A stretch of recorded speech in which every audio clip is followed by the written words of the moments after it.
This should be played at high volume, preferably in a residential area. It's the Dirty Laundry Game-Worn Hockey Podcast. We're old school, right? We wash our own dirty laundry. The name on the front is a hell of a lot more important than the one on the back. I refuse to be judged by a grown man wearing a hockey jersey. Game on! Game on! We are back with another episode of the Dirty Laundry Game-Worn Hockey Podcast. Covered some great topics last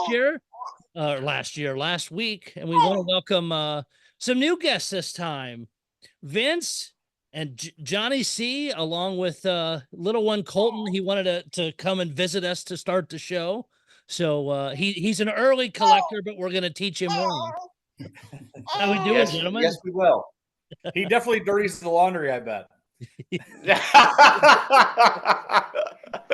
Different type of soiling, right? Not the kind of wear you look for in wear descriptions either. I'm in a special shirt collecting group and met up with some people recently, and one of the head guys was there and had his infant, and anytime he picked him up, his wife was right there to put a big cover over his shoulder so he didn't ruin the shirt. So I knew exactly how it worked out with jerseys. So it's going to be an interesting discussion. And last week we covered the Avalanche stuff pretty decently, but had talked about getting Johnny U on and then Vince on as well. Wanted to talk about this because you guys are the ones that know the Avalanche. We don't, of course. Wade and I, being both Blues guys, just pay attention to these auctions and what you guys post about it. So the auctions have officially gotten over. People have gotten jerseys, and it seems like there was even some more stupidity after the auction and some other posts. Johnny, kind of start out, get us filled in a little bit. All right, so I'll just start it real quick. The auction went live on Monday last week, and then on Wednesday, I believe it was May 1st, the timer changed and several collectors messaged each other, and the auction went from what should have been May 2nd, where we have overtime at 7 p.m. Pacific, had a new setting of May 1 at 11 p.m. or 12 p.m. where Vince is, or midnight. So not knowing what was really going on, we just thought, hey, the timer got changed. They're testing something new out. So a bunch of folks were actually on because there was live bidding all the way up to about 11:30 p.m. Pacific. So when the auction ended, nobody thought anything about it other than, okay, where's our invoice? And then I happened to log on along with other collectors, and on the complete section, there's a pay tab. So not thinking anything of it. Click on it. There it is. Pay for it. Credit card on file. Everything was exactly what another team has done in the past. And got our invoice in our email, and then just went to sleep. Just make sure that, hey, I got to tell my wife how much I just spent. Don't we all? So the next morning, I get a bunch of messages. I'm just sorry. Ask Vince real quick. Were you bidding on this auction at all, or keeping an eye on it? I was watching it, but I didn't bid on anything. No.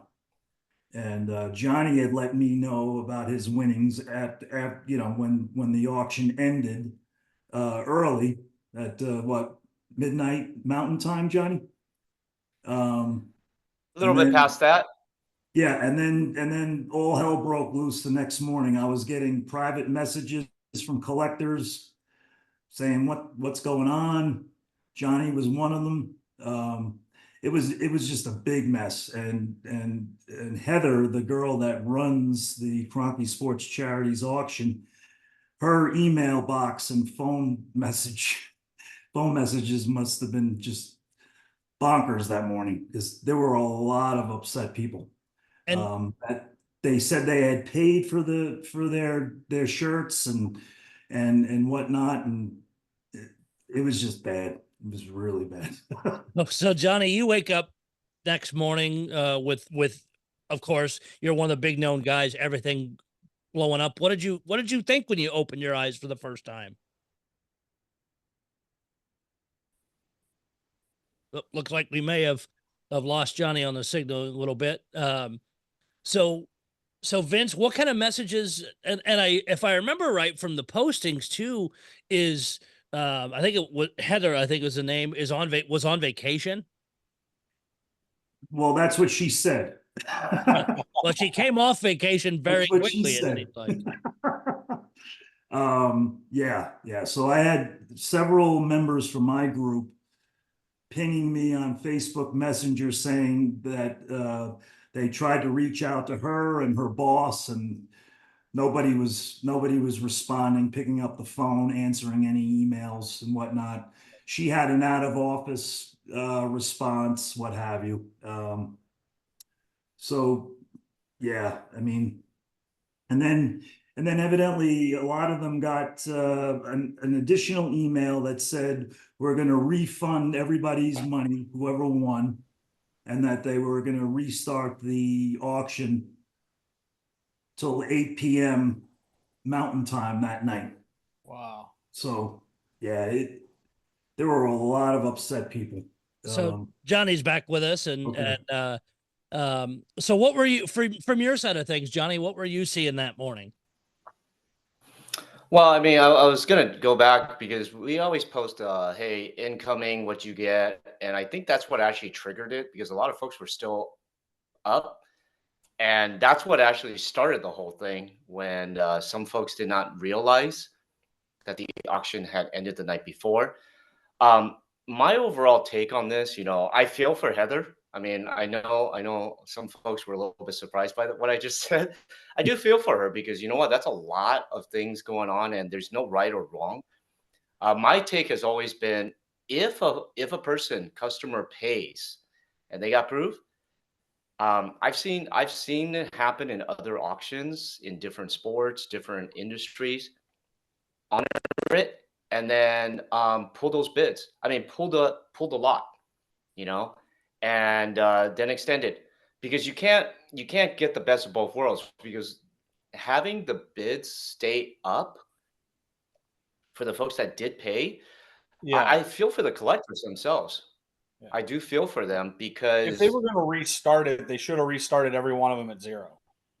That's yeah, what should have happened. I mean, in the perfect world, you restart at zero, but it's kind of greedy on their part to do a continuated auction, leaving the bids out there and then leaving people out to dry for a previous bid on something that they messed up.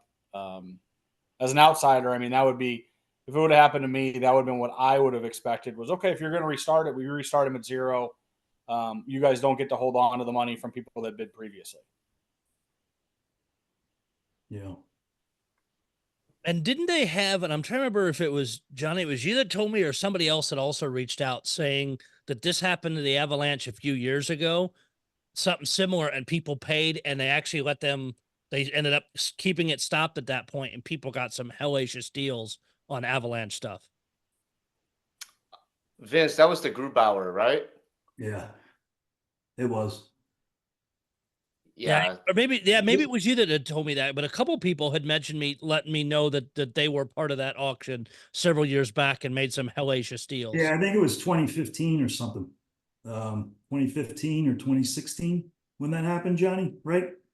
Yeah, it happened. So this wasn't an isolated hiccup. It's happened before, and then they've taken that route. This time they took this route. I think at the end of the day, this is a lesson learned, and hopefully, Kroenke Sports Charities will have a audible, as we can say, where they can take care of people. And also, I was just surprised, like what Wade said. I agree with Wade. If you're gonna go restart it, restart the bloody thing. Put it at zero, and just have everybody rebid, and that would have been a better way of doing it. Did I Yeah. freeze?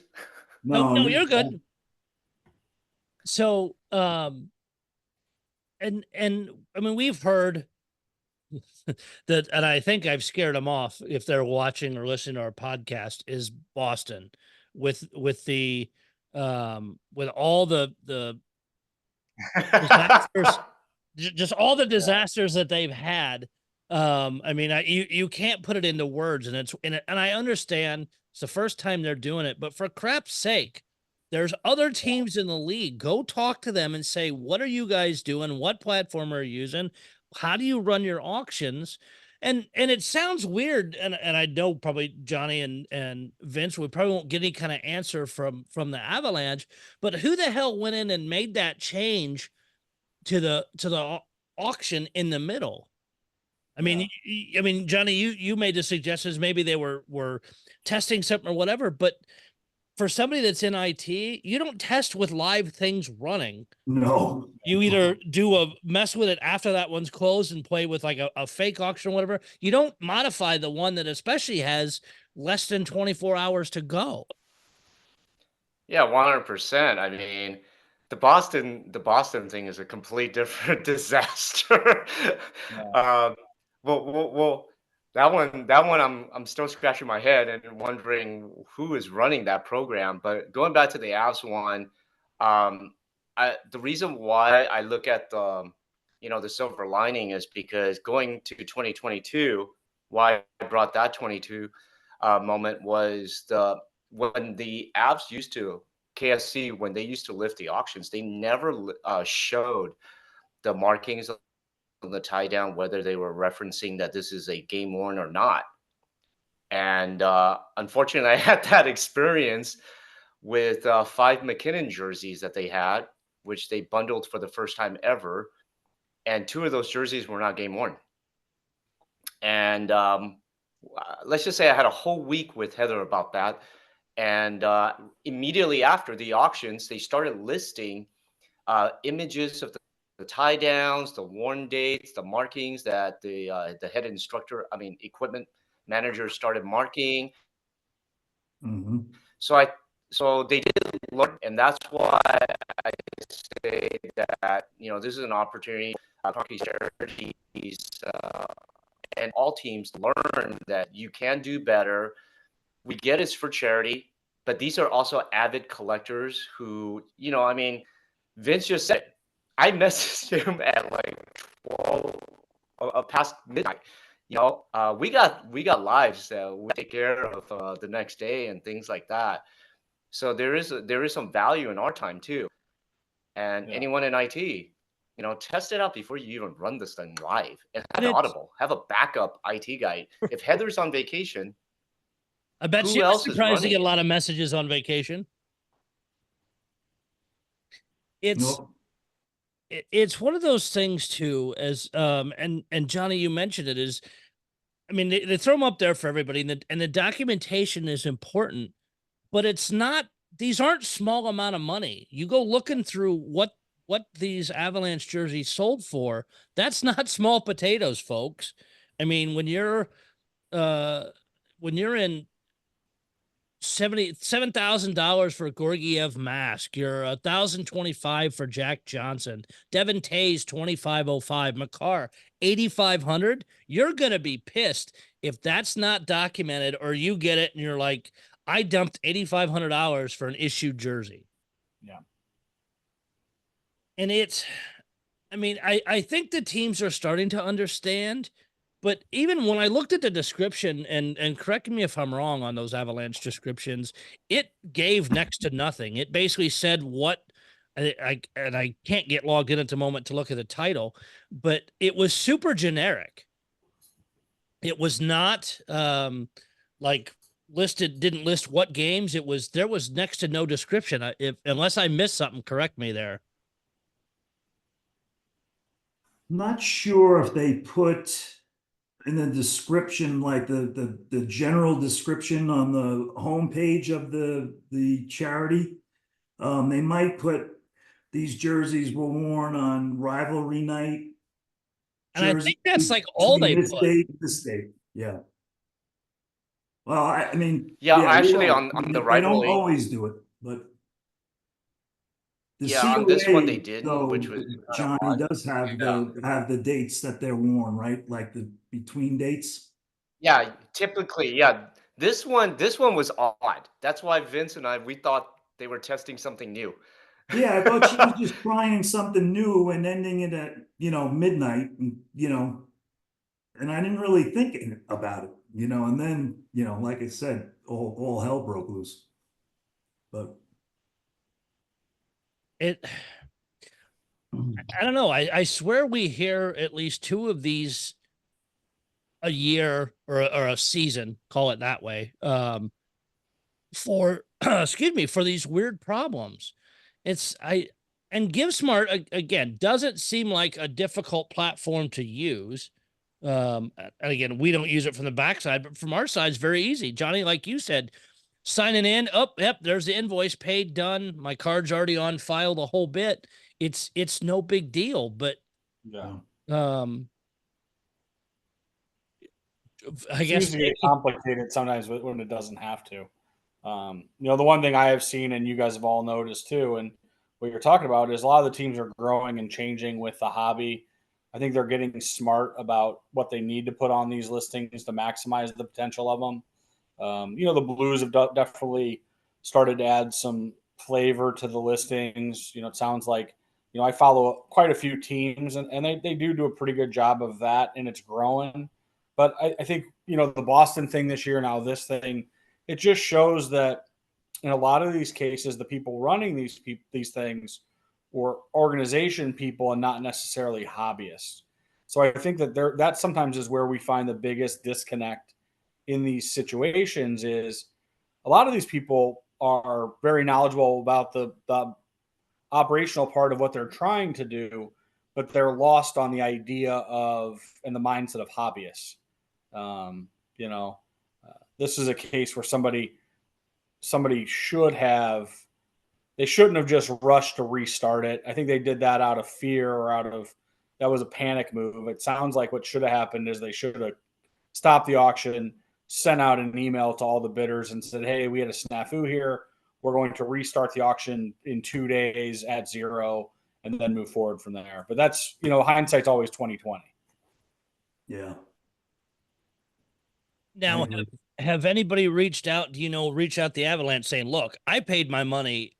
I should be getting a jersey. You shouldn't be relisting it. It sounded like it fell on deaf ears because they just restarted it all. But yeah, that would have been my my reception biggest been in your guys' community? I mean, I've seen what comments there, but I know you guys have probably both talked to a lot of collectors way more than I have or Wade has. I won't drop any names. No, that's fine. But I had one collector extremely upset. He was thinking of complaining to Kroenke Sports Charities and going up the ladder all the way to Kroenke himself. He had won the McCarr jersey, and he was, wanting a McCarr jersey for a couple of years now. And he's saving his money and saying, oh, I want a McCarr jersey. That's my grail. And he had pinged me, when this auction had started, and he's like, oh, I see like 8 repairs on the arms on this jersey. And, I got photo matches lined up, and he was so excited. And he actually won the jersey. I think around like $6,300, and that was kind of like his max. Okay. He was so excited, and for them to restart that auction the next morning, he was just devastated.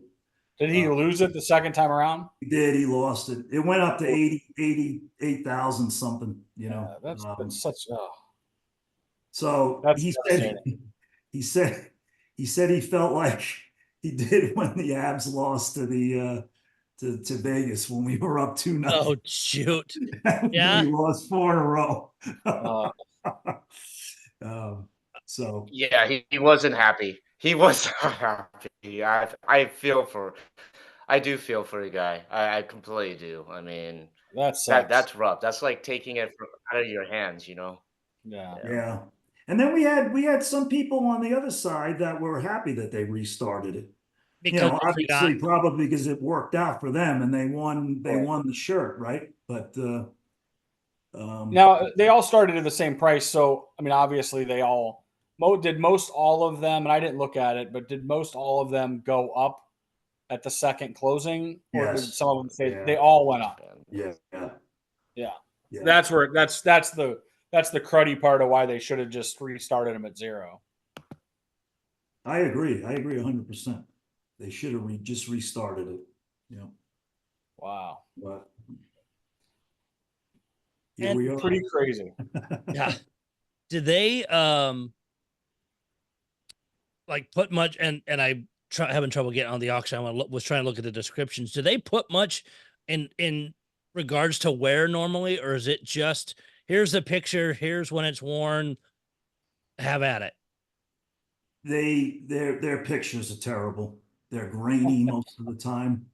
But if you have like a Mac and you have a big screen, you can blow up the picture and you can see if there's extensive wear on the shirts or if they're pristine. It's pretty clear. But their pictures are terrible, and they don't really like my gray. When they post something, a jersey for sale, they'll take pictures of the sleeves and close-ups of the game wear and the team repairs and whatnot. So you have a really good idea, about the jersey. But Heather and Crumpy, they just take a couple of random pictures in the locker room of the jersey, and they're grainy. They're not even clear, right, Johnny? It's always been that way where the pictures are terrible. But That's usually the difference between, like I said, hobbyists and non-hobbyists who are just, that's the difference. Yeah. And the Blues have gotten a little bit better. Sure, yeah. I mean, they've even used the terms photo matched.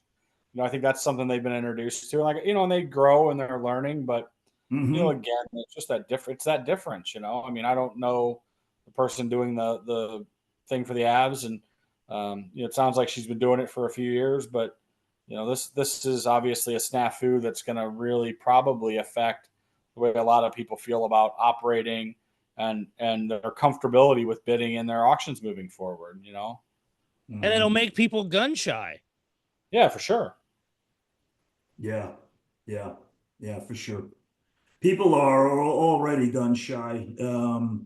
Several of the bigger Avs collectors have had a few problems with them in the past. Like, what Johnny said, some of these shirts are not game worn and it's found out after the fact. And so from what I understand, she just goes with whatever JC Ehrig tells her, who he's the equipment manager for the Avs. And she just gets the shirts and, So do you guys have any connection to her, like at games? Like with the Blues, the one good thing we have in St. Louis is the guys that operate the game use program. They do some in-house stuff. They put out some of the game day auctions. So we have the ability to interact with those guys and have gotten to know them. And, I think they continue to do a good job. I know I say that on here a lot, but I really do think that they have continued to step up and work with the hobby and collectors, even doing our expo last year, which I think was a big step towards them understanding, and seeing it on a different level. It's one thing to see just what you see at the stadium and with fans and collectors there, but it's another thing to kind of get into the hobby. Do you guys have any of that connection with this Heather? Does she set anything up? If you went to a Avs game, is she somebody you could see in the concourse and have a conversation with, or is she just somebody behind a computer and behind the GiveSmart? I know Heather. I know her through the charity. Okay. They do some things at the barn on game night. Like opening night, they have a sale. Yeah.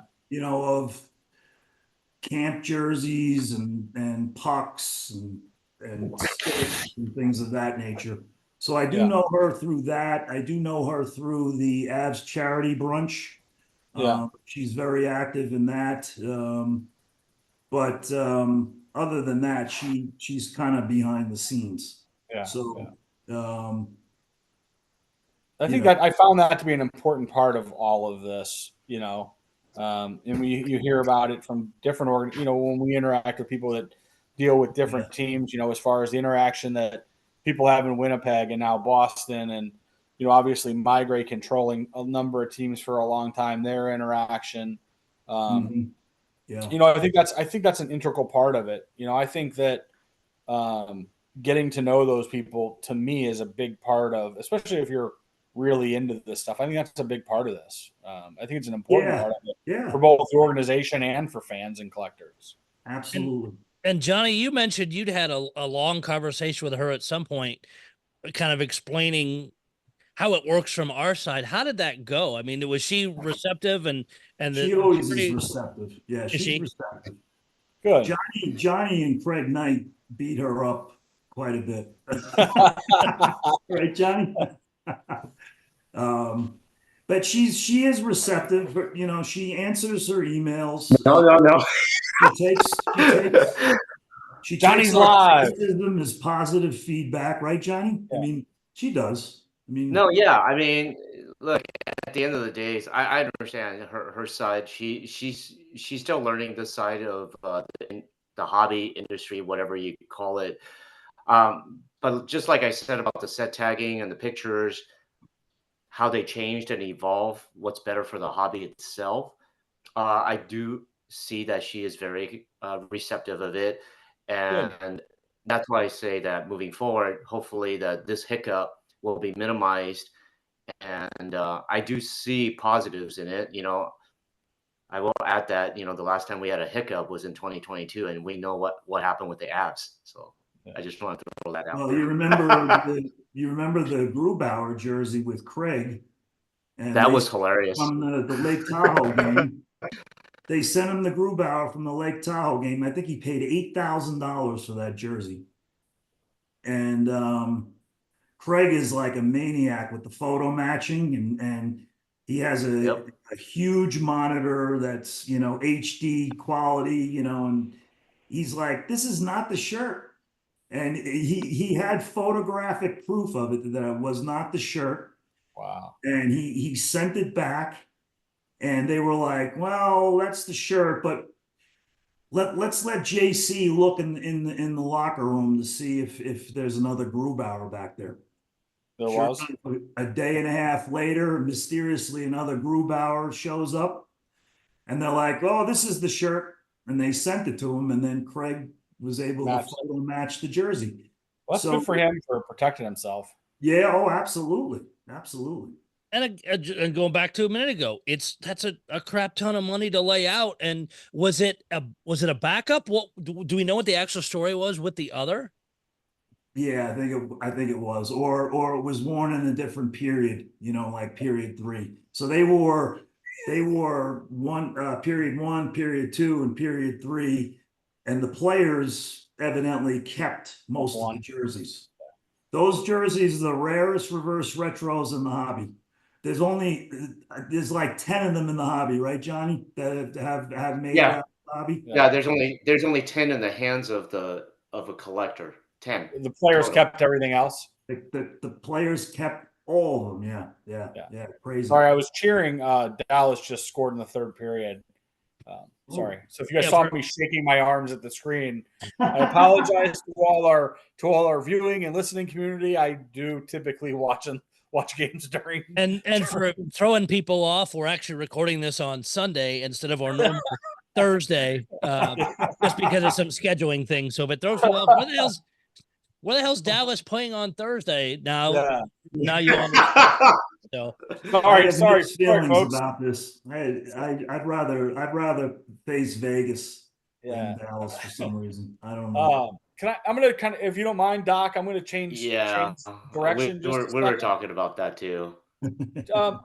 Just to kind of get familiar with the Colorado thing.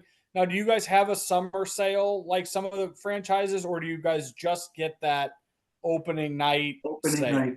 Opening night. And it's not as good as it used to be because JC has had a deal with Pond of Dreams. I don't know if you guys have heard of them. But Cole Vernig is like the salesperson for this Pond of Dreams, and they get all the sticks, all the equipment, all the helmets. So I kind of assumed that, but when you guys said you guys had the opening night thing, I wasn't sure if you got anything like a summer sale, like the Sharks get, or like that we get, or some of the other teams get. So Oh, I just was curious. I would love to get that. Yeah, yeah, Yeah, it just doesn't happen. gotcha. Yeah, sorry to change directions, Doc. No, good I just question. thought it was an important question while we had some new Absolutely. guys on. Absolutely. And no, and it's good to keep track of that. And I know people do. Cole posts in on Facebook Marketplace, and I've seen it on Sideline Swap and others to get that stuff. Yeah. And some of the pricing seems good, and some of the pricing seems crazy. It is what it is. If you can get that money for it, great. It's just, as we continue with this, and especially doing these shows, it's great to learn how much difference there is in each teams and how they do their stuff. And again, both the Blues and the Avalanche use the same platform, but they use it very differently. The Blues are scheduled. If it ends at 8:00, that's when it stops. There's no, if you're continuing to bid, it doesn't continue. It is a dead cut. Yours, I know when we were recording the show. Oh, you guys don't have extended bidding on yours? No. Thank God. Thank God. Yeah, that's awesome. I would love it if they would cut out The only thing that extended we bidding. wish for, I wish for is that they would do staggered. Like if they would stagger where like lot 1 closed and then 20 seconds later lot 2 closed. That would be my only thing, because a lot of times you're trying to get more than one, or like if you're like I have a couple people I bid for, and there's a couple times that when they all close at once, it's hard to like track everything and get last second bids in. I usually try to do it between the computer, my phone, and an iPad. And if you get off track, you can miss everything. And Johnny, you'd sent me a message too, going beyond just the Avalanche stuff. Wanted to touch on something else. Is you picked up, and I'll ask this why, Dallas jersey. I figured you were just an Avalanche guy, but you got a beautiful Langenbrunner Stars jersey. I figured you were a one team show with all the jerseys you had. You got a He's Avalanche like the United Nations of collectors, Jason. Don't kid yourself. Oh, I've seen some of his stuff. He's got Blues. He's got all kinds. He does. Crap for only showing off Avalanche in the background earlier.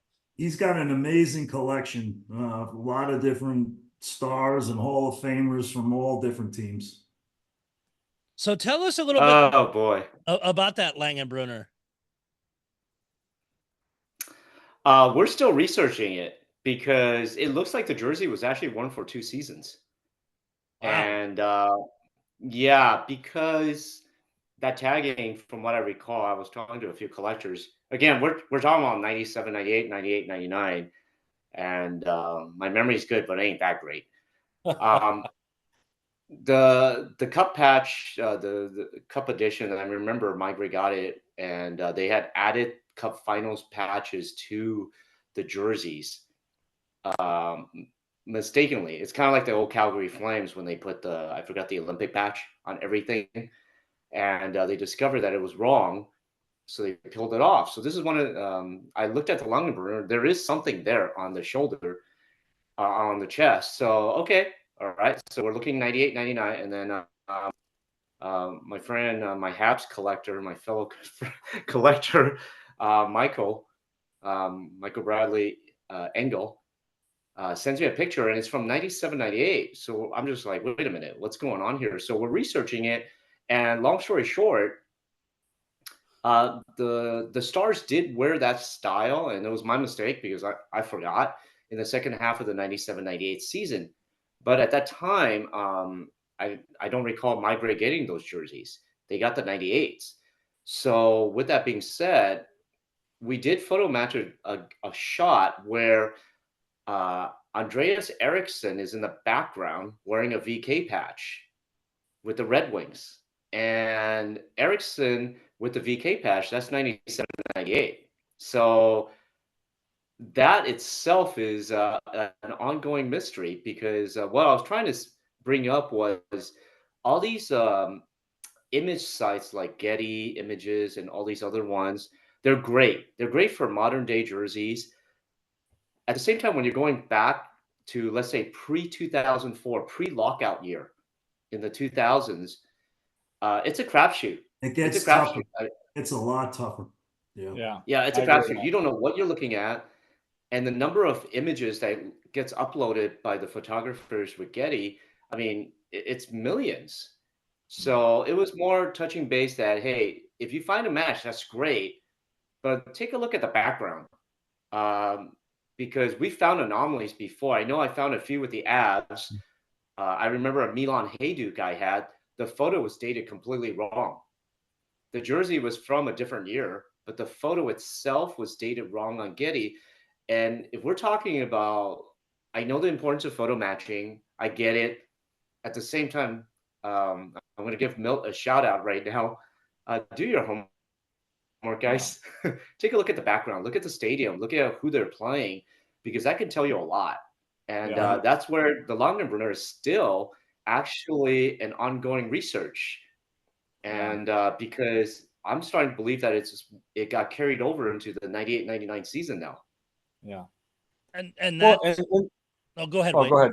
Oh, well, the one thing that's funny is, and what people don't talk about is, and you guys kind of hit it right, in the early 2000s, when images became digitized, anything before that, that stuff had to get like downloaded and then uploaded. Especially if it was if it was photoed on film, that's why you see so much less of that stuff on there, because of getting that stuff on there is so much more difficult. And that's why a lot of the guys that were shooting thousands of photos in that pre digital era, I mean, those guys are usually older at this point, and the idea of them uploading their entire run is difficult. And then, like what you said, when you start adding them figuring out what games they're from, there's no stamps on those. There's no digital stamp of a date or a time or anything on that stuff. So it becomes really a crapshoot.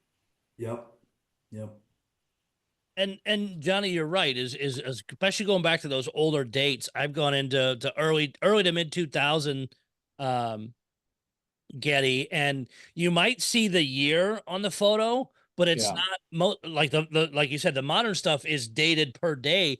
But half the time, I just had to search a year, St. Louis Blues, and go looking for stuff, hoping I could stumble across. And a lot of times, it just says, okay, 98 on the date of the photo, and you hope that's right.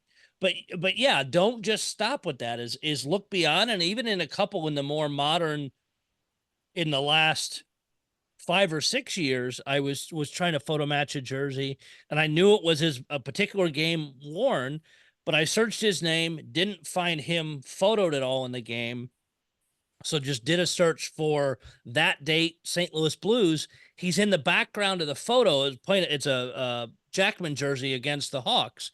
He's in the background of the photo, but a perfect shot of the mark I'm looking for in the jersey, but he's not actually named in the picture. Yeah. So even if you do the Getty search with searching by name, you're not guaranteed to find what you want. So really, for even current stuff, search beyond the basics. And yes, if you may have a hell of a time, because the amount of pictures taken even per game now is insane. Yeah, it is. Yep. But that's part of what makes this fun, though, too, is when you get those, you start researching them. And Johnny, was your purchase part of the same one? And if you don't want to say it, that's fine. Somebody else in one of the other groups, and I may have even seen on Reddit too, just got 2 Stars jerseys with those same patches and same years on them. Oh no, mine was a trade with a fellow collector. Okay. Because 2, and I don't know if they're in any of the groups or not. And if you hear this and you are, shoot me messages. I'd love to hear the story. But in the last 24 to 48 hours, somebody posted about 2 jerseys, Stars jerseys that sold on Reddit that had those same patches in them. I'll have to see if I can find it, but they were like $80 a piece. So that's it. It's just insane what you can find out there and where. But I've researched stuff that's carried over that the Blues hung on to multiple years and would slap, like it was the 100th patch, slap that on it, but he wore it the year before when that wasn't worn. Yeah. So, and God, those things, the 100th patches got slapped on everything. Yeah, those got slapped on all the set one jerseys for all the guys that were in camp. And then they wore the 100th patch and they put them on there at the end of the year in case anybody got called up. So the entire run of the set one for all the possible call ups got 100th patches on them. And they were actually preseason jerseys from that year that shouldn't have had the patch. Yeah, because they didn't go till set 2, which would have been what, December, January timeframe, Yeah. I think. Yeah, correct. But then they put them up, they patched all those jerseys. Because a lot of times with a lot of those call up type players, they don't actually make a set 2 for them. They just recycle the set 1 because the wear is light. And if they happen to be a call up, they just make them wear that. They just wear the set 1 unless they're up for a long time. Do the Avs seem like they do much of that? They might have in the past. They don't do it now. No. So, like, if a guy was like a camp guy, do they do training camp jerseys, or their training camp jerseys and preseason jerseys? Is that their set 1? They have camp jerseys the last few years. Now, are they tag camp or that? Yeah, So they're tagged. Yeah, they're tagged. So that's where the difference is. The Blues typically, the last couple of years, it got a little weird because they were trying to get rid of all that extra overflow material stuff. But typically, the set 1 jerseys are the preseason jerseys that they wear those as set 1. Where it's gotten interesting now has been the Blues aren't putting the Levy set tags in set 1, home or away. So it's gotten a little bit more complicated in the last couple of years. Mm-hmm. So any other interesting things that if people are thinking about collecting Avalanche jerseys, they should know about? Johnny, I'll start with you.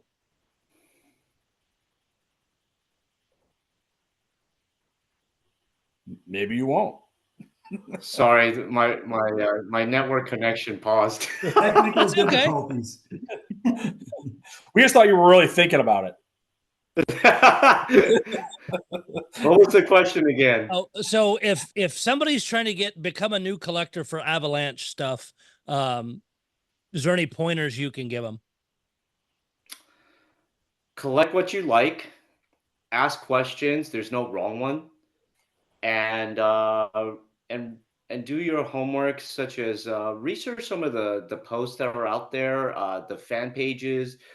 I think the digital world now, the Avs Instagram, Facebook pages are amazing for digital imaging. And if you're looking for, collect what you like, but do reach out and ask questions, like our Colorado page that is hosted by Vince and Craig and myself and Kyle, because the more the merrier, to be honest with you. Yeah. Yeah, we try to help all the newbies, understand the hobby and whatnot. So I echo what Johnny said. Yeah, definitely. Any other final thoughts before we get out of here? Wade, I'll start with you. No, thanks for coming on, guys. It's really neat to hear about another team and collectors and kind of what you guys go through, which I always find funny that a lot of it's similar to what we go through as our franchise collectors. But great job with what you guys are doing. Sorry you guys had the headache. But I can't wait to beat you guys in the playoffs. Hey, better than being a Boston Bruin collector. I'm still mad about Kadri knocking out Bennington. I'm not getting involved. We had to go there, didn't we? We were friendly until now. I had to throw it out there. we were. I can show you my I stand with Naz poster. I wish that water bottle was full that he threw at him. But we love dinner out here in Colorado. He's quality entertainment. Thank you guys for being great for our hobby. Funny, he's entertainment anywhere he goes, but at least he stops the puck. He at least can time put his money where his mouth is. Some of the goalies who act like idiots who can't stop a damn thing. That's more of an issue. He got you guys a fucking Stanley Cup, man. That's all that matters, right? Yeah, absolutely. No, great job. Thanks for coming on tonight, guys. Yeah. Johnny, any final things? Any final things from you, Johnny? Go Avs. Yeah.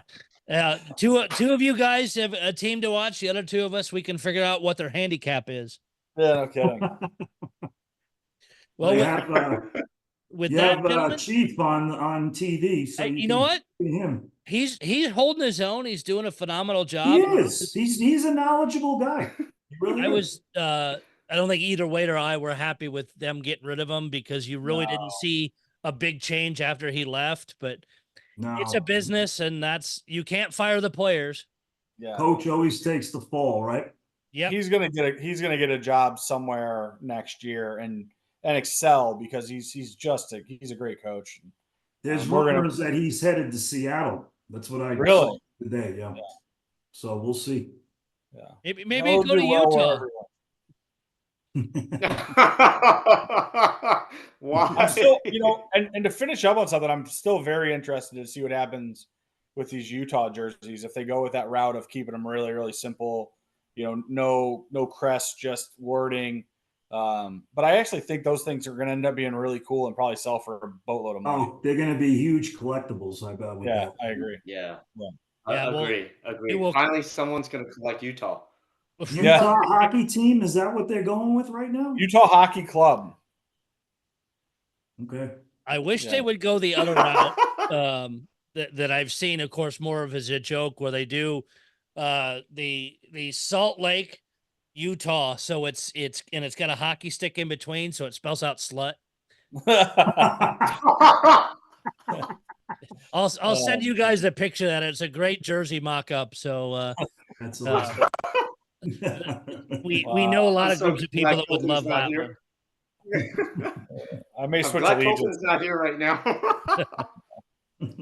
Well, another show in the books, gentlemen. Thank you for coming on. We'll definitely make sure we have you on again and cover Avalanche topics or other things. I mean, we're heavy in the playoffs already. We're almost to the second round after, again, recording on a Sunday after tonight when we see if Stars take out the Knights or not. And the second round already kicked off today. So I know we'll touch on that as we do future shows. The summer, we'll have the summer sales and other things we'll cover. Till next time, we'll see you soon.